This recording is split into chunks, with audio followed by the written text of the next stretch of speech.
Hello guys. सो आज हम लोग फिर से एक न्यू प्रोग्राम में आ गए। ये भी प्रोग्राम आपके एग्ज़ाम में आपको 5 मार्क के लिए दिखेगा और ये बहुत ही सिंपल प्रोग्राम है जो कि है ब्लॉक ट्रांसफ़र। अब ब्लॉक ट्रांसफ़र मतलब क्या? ब्लॉक ट्रांसफ़र मतलब समझो आपके पास एक ब्लॉक ऑफ डेटा है, जैसे कि समझो यहाँ पर आपका एक ब्लॉक है, यहाँ पर आपका दूसरा ब्लॉक है, यहाँ पर आपका तीसरा ब्लॉक है, ऐसे करके आपके पास लाइन से एक ब्लॉक है। और समझो इसका जो एड्रेस है वो स्टार्ट हो रहा है 1050 से और उसके अगेंस्ट में एक दूसरे ब्लॉक है सेम सीक्वेंस में, मैं बोल सकता हूँ। फॉर एन एग्जांपल यहाँ पे मेरा एक दूसरा ब्लॉक है और इसका एड्रेस स्टार्ट होता है समझो 1070 से। अब ये एंड होते होते जाता है 1059 तक, मतलब 10 डेटा स्टोर कर रहा है, और ये भी जाता है 1079 तक, मतलब 10 डेटा ये भी स्टोर कर रहा है। अब अगर हम लोग क्वेश्चंस को देखेंगे तो क्वेश्चन में लिखा है write down assembly language program to transfer a block of data from 1050h to 1059h to a new location starting from 1070h to 1079h। अब ये प्रोग्राम देखे तो आपको समझ क्या होगा कि मैं क्या कर रहा हूँ। यहाँ पर मैं 1050h से डेटा को उठाऊंगा और 1070h में डेटा को मूव करूँगा, मतलब ये डेटा यहाँ पर आएगा, ये डेटा यहाँ पर आएगा, ये डेटा यहाँ पर आएगा। सो अगर आप मेरी सीरीज़ को फॉलो करते हो, इस प्रोग्राम के ऊपर आए हैं, तो मेरे ख्याल से आप इस प्रोग्राम को यहाँ पे वीडियो को पॉज करके प्रोग्राम को खुद से सॉल्व करने का ट्राई कर सकते हो। और अगर नहीं आए तो प्लीज़ जाके पहले सीरीज़ को ट्राई करो कि आप कंप्लीट करो, उसके बाद इस प्रोग्राम पे आओ, नहीं तो थोड़ा आपके लिए हो सकता है कन्फ्यूजिंग हो। ठीक है, सो आते हैं इसका प्रोग्राम देखते हैं कि इसका प्रोग्राम क्या है। तो अगर हम लोग इसका प्रोग्राम देखेंगे तो यहाँ पे मैंने सबसे पहले स्टार्ट किया MVI से। आपको अब तक तो पता चल गया होगा कि MVI क्या होता है। MVI मतलब होता है इमीडिएट मूव। इमीडिएट मूव क्या कर रहा हूँ मैं? 10 को रजिस्टर B के अंदर मैं इमीडिएट मूव कर रहा हूँ। ठीक है, 10 को क्या कर रहा हूँ? रजिस्टर B के अंदर इमीडिएट मूव कर रहा हूँ। उसके बाद आता है Alexa H1050H। Alexa H1050H मतलब क्या? मैं एक एड्रेस को लोड कर रहा हूँ।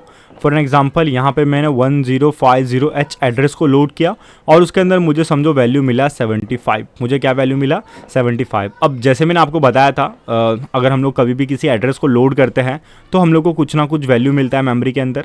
तो समझो ये मेरा मेमोरी है H पेयर वाला, ठीक है, इसके अंदर मुझे वैल्यू मिलता है 75। मैं इस वैल्यू को अपने पास स्टोर कर लेता हूँ। उसके बाद मैंने Alexa D1070H को लोड किया, इनिशलाइज़ किया LXID के यूज़ से, मतलब मैं यहाँ पे DE पेयर को इनिशलाइज़ कर रहा हूँ। तो समझो 1070H को मैंने यहाँ पर लोड किया। ये अभी फ़िलहाल के लिए खाली है, इसके अंदर कुछ भी नहीं है, क्योंकि हमारा टास्क क्या है? Block transfer. ब्लॉक ट्रांसफ़र मतलब मैं 75 को उठाऊँगा और यहाँ पर डाल दूँगा। ठीक है, तो यहाँ पर मैं आऊँगा और यहाँ पर आने के बाद मैं यहाँ पर एक दूसरा मेमोरी बना लेता हूँ, समझो DE पेयर का। ये मेरा HL पेयर है और ये मेरा DE पेयर है, मतलब H और D का अलग अलग पेयर्स है। ठीक है, ये अभी खाली है, यह मेमोरी में कुछ भी नहीं है, यहाँ खाली है। और मेरा एम क्या है? मुझे 75 को यहाँ पे मूव करना है। तो देखते हैं कि कैसे हम लोग मूव कर सकते हैं। उसके बाद मैंने लिखा है मूव M2A, मतलब जो भी मेमोरी के अंदर है उसको एक्यूमुलेटर के अंदर मूव करो। अभी मेमोरी के अंदर मेरे पास क्या है? मेमोरी के अंदर भी मेरे पास 75 है। तो मैं क्या करूँगा? मैं इसको यहाँ पर एक्यूमुलेटर में मूव कर दूँगा। यहाँ पर मैं लिखता हूँ A और यहाँ पर लिखता हूँ 75। मैंने 75 को मूव कर दिया एक्यूमुलेटर के अंदर। उसके बाद ये बोल रहा है HTXD। HTXD मतलब क्या होता है? एक्यूमुलेटर की वैल्यू को उठाओ और D में डालो। HTXD मतलब क्या होता है? Store the value of accumulator to the register DE, मतलब D रजिस्टर पेयर में। अभी एक्यूमुलेटर मेरे पास क्या है? 75। मैं उठाऊंगा और DE मेरा ये है, इसके अंदर मैं 75 को मूव कर दूंगा। अब आपने देखा होगा जो हमारा एम था कि हमारा 1050H की वैल्यू को उठाकर 1070H में डालना, वो सक्सेसफुली यहाँ पे हो रहा है। ठीक है, अब उसके बाद मैं करूँगा INXD। INXD मतलब यहाँ पर इसको बढ़ा दो, ये मेरा DE पेयर है, आपको याद होगा, और ये मेरा HL पेयर है, ये भी आपको याद होगा। अब ये बोल रहा है INXD, मतलब इसको बढ़ाना है हम लोग को। INX मतलब क्या होता है? इंक्रीमेंट। INX में मैंने इसको इंक्रीज़ कर दिया। उसके बाद बोल रहा है INXH, अब इसको बढ़ाना है 1051H। अब यहाँ पर मुझे समझो फिर से एक न्यू वैल्यू मिलेगी 10, और यहाँ पे कुछ भी नहीं मिलेगा क्योंकि यही डेटा को मुझे क्या करना है? यहाँ पर मूव करना है। ठीक है, तो यहाँ पर मैंने जैसे ही 1051H को लोड किया, यहाँ पे मुझे फिर एक न्यू वैल्यू मिली 10। उसके बाद मैं करूँगा डिक्रीमेंट B। अब यहाँ पर B मैंने 10 सेट किया था, आपको याद होगा, मैंने यहाँ पे लिखा नहीं है, मैं लिख देता हूँ, बी को मैंने 10 सेट किया था। अब ये 10 यहाँ पर भी किसका काम करेगा, यहाँ पर भी 10 ये काउंटर का काम करेगा। काउंटर मतलब क्या, यहाँ पे मेरे पास 10 नंबर है जैसे कि हमने पहले देखा था। यहाँ पर हम लोग को कितने नंबर से करना है, 1050 से लेकर 1059 तक, तो टोटल 10 नंबर्स का करना है। तो मैंने यहाँ पर काउंटर भी 10 का सेट कर दिया है कि मैं 10 बार उस प्रोग्राम को करूँगा कि कोई एक इन्फिनिटी लूप ना यहाँ पर बने।